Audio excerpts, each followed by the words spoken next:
Okay, this is the story of Crane Rust Coffee. When I was in college, I went to a college that was based around boats, driving big fucking boats, repairing big fucking boats. And by boats, I mean ships, container ships, dredges, tugboats, fucking cruise ships, anything. Um, so at school, we had what was called the boathouse. It was this little marina. Next to that was a pier where we had a big 500-foot ship docked. That is less than that in meters for anybody watching in Celsius. I can't do the meter conversion really quick in my head yet. I'm working on it. So, I worked at the boathouse. That was my student job. We would do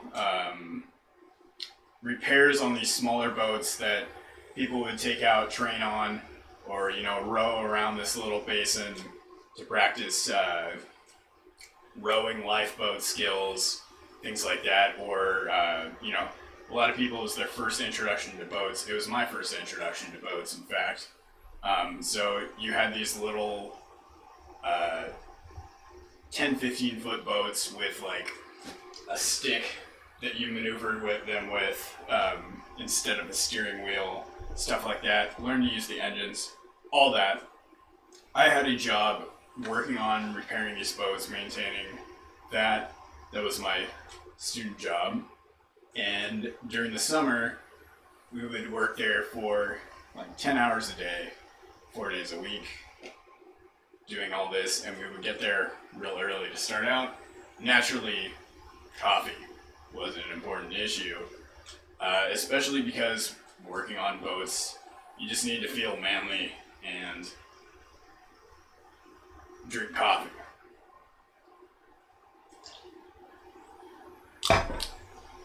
So, on that 500-foot ship, it had several cranes on it, but there was a big one on the back.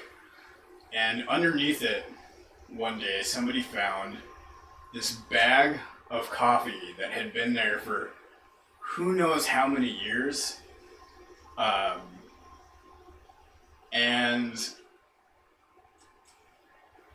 it was just marked Colombian. So there was this joke after we found it that it was like full of cocaine or something. Anyways, we started to make this coffee in the morning because the other coffee had ran out, and Crane Rust coffee was surprisingly good. But even better than that was that we were stoked every morning to drive to work and have Crane Rust coffee, and we started making fake commercials about it on the way to work. So it'd be like,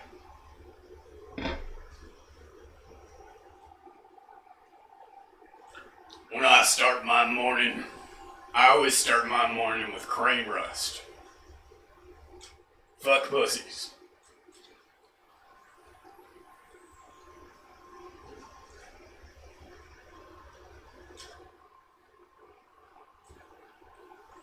Crane Rust coffee. I don't trust people. Crane Rust. Let's see if I've got one more. I'm riffing these on the fly, but we did a lot of these. Crane Rust coffee. Wish I had Crane Rust coffee back in Nam. Alright, so we would be stoked every morning to make Crane Rust coffee from this big bag. Just marked Colombian. Found underneath a crane on a ship. It was great. We had this coworker who was like a former crack addict. So she was just a little bit weird, and she's considerably older than everybody else. And she really loved this disgusting butterscotch coffee. And because she was a former crackhead, she would also get there really early. Um, because she was just always sort of romantic. And she's really nice in a lot of other respects, but man.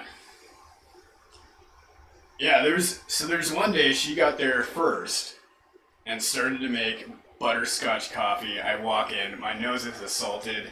It smells like a fake bakery for like 14-year-old girls. It is a terrible smell. And it's not like it's butterscotch creamer, you can choose to have your coffee without it. It was butterscotch flavored coffee. A fucking sin against the bean. Anyways, she pours herself a cup of butterscotch coffee. I take a look at this. I consider it for half a second, and then I say, no, I'm not gonna fucking drink this. Just dump it out. Start a pot of Korean rust. She comes back and is like, what happened? Why is this coffee different? I thought it was butterscotch. But yeah, so Korean rust. Fuck butterscotch. Alright, that is my story about Korean rust coffee.